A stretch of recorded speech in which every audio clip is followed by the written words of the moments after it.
Emma. Oh, andyan ka na pala. Kumusta araw mo sa trabaho? Ito, pagod. Pero okay lang naman. Ganda yung trabaho ko dun. Hindi totoo yan. Bola lang yan. Tara, pahinga na tayo.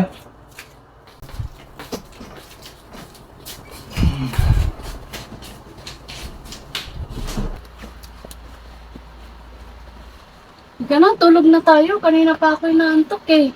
Nantay lang kita. Wait lang, ma. Kwento ko muna yung unang araw ko. O sige, pagtapos tulog na tayo ah. Pagpasok ko kanina, nilagay ako sa magandang posisyon. Tapos bago mag-uwian, napuri agad ako kasi ang galing ko daw. Eh di mabuti. Tara, tulog na tayo. Antok na ako eh. Wait lang, ito pa. Bago ako pinauwi, kinausap ako ng amo kong babae. Sabi niya, sana raw mas magtagal pa ako doon para daw mas makilala pa niya ako. Sige ma, tulog na tayo, antok na ako eh. Hindi, mamaya na. Magkwento ka pa.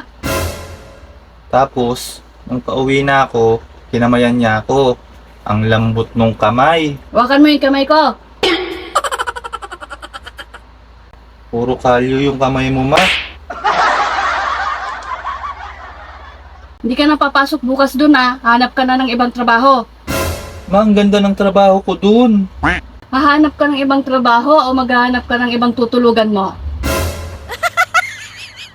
Pero ma, sayang yung...